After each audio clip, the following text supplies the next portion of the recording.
Kayo kung paano mag-root ng phone nyo. Una, i-download nyo itong mga file na to dito sa site na to. Ilalagay ko na lang sa baba sa description ng video ko yung link na yan. Kaya i-download nyo to, mga file na to. Limang file yan. Wala kasi akong tripod kaya hindi ko maano eh. Samsung Captivate na kasi yung gamit kong camera ngayon. Wala akong camera. Nasira yung screen. Ito yung limang file na yan. Download nyo. Tapos gagawin natin yan. Gagawin natin, saksak nyo yung USB sa cellphone. Tapos turn on USB storage. Tapos, ilagay nyo yung file.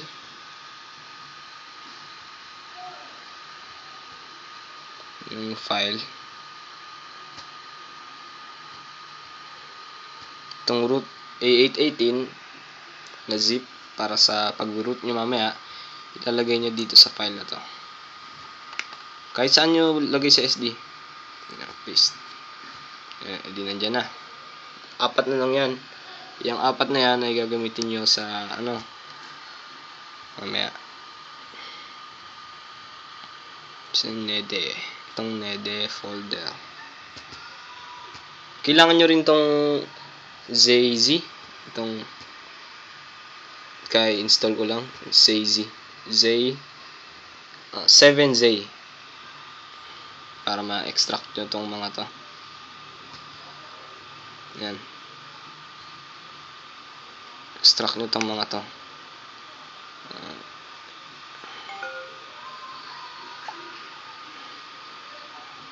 Extract. Paano ba ma-extract to? Open na lang. Install driver.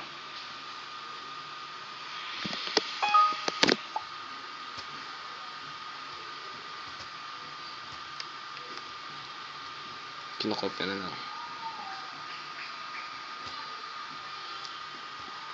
Yun, ito ang MT65X3 USB drivers. Hindi nyo makita kasi itong yung file na yan, ito yung ginamit ko, 7-zip file. Ito, install driver .exe. Install nyo na para yan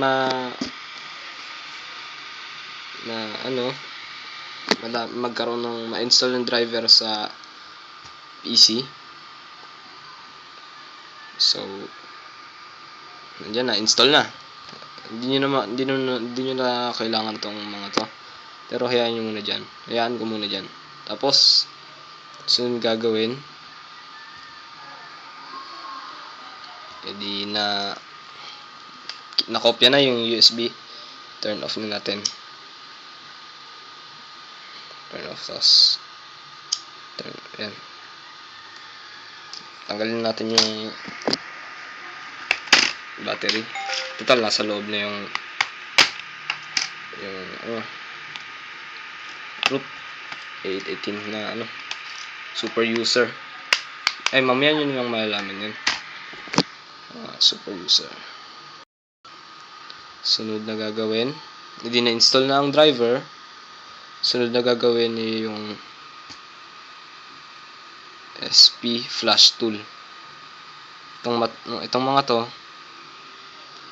kokopyahin natin sa desktop o kung saan nyo man gusto nyo ilagay.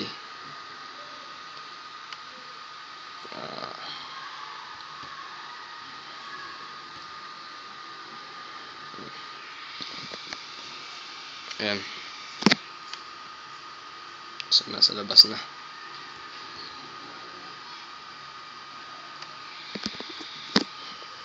Nasa labas na yung file. Hanapin yung flashtool.exe. Ayun ang flashtool.exe. Yun yung application na yun. Yan ang gagawin nyo.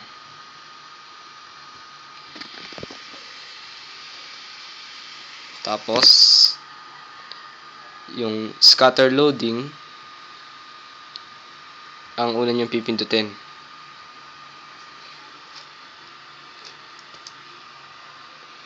Yung scatter loading ilagay niyo dito sa desktop rin.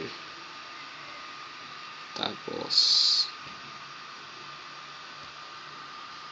ilagay nyo rin yung recovery non-touch.img image file.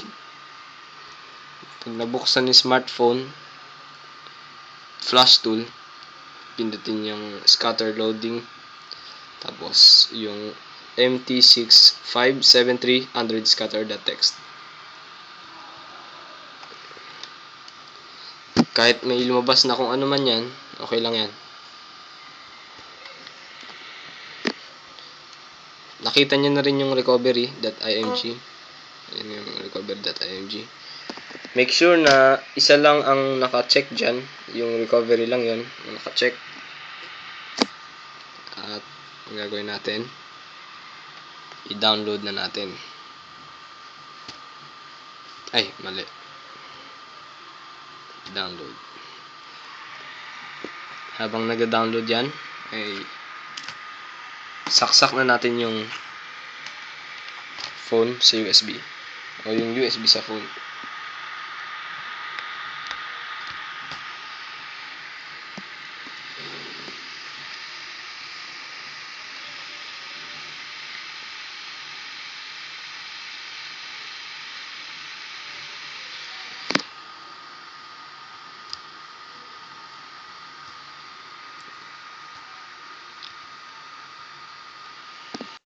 Lumabas yung ganyan, pinutin natin okay.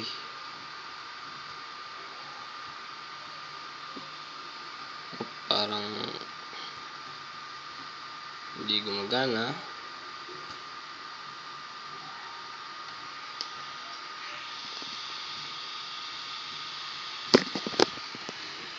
Tanggalin natin at ilagay ulit natin.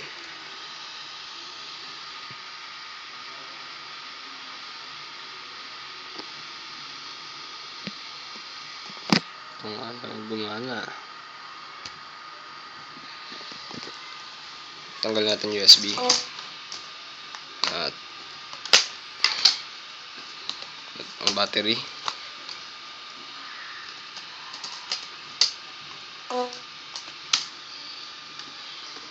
Tapos pindutin natin itong download ulit. Please insert USB cable in 11 seconds. 10, 9, 8, 7, 6, 5, 4, 3, 2, 1.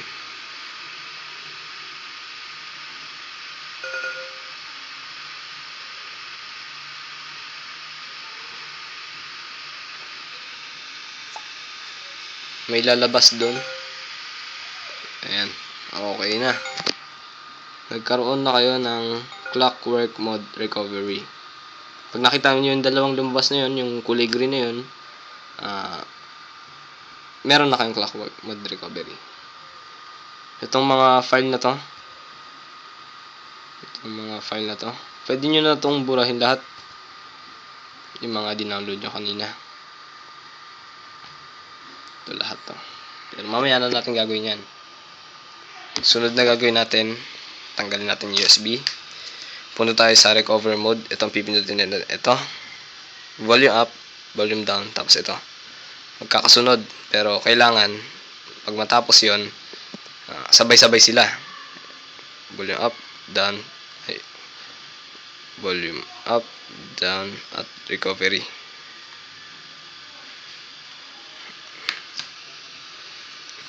Kamali ako. Hirap kasi. Isang kamay lang gagamitin ko eh. Volume up, down, volume up, then ito lang, up, down, up.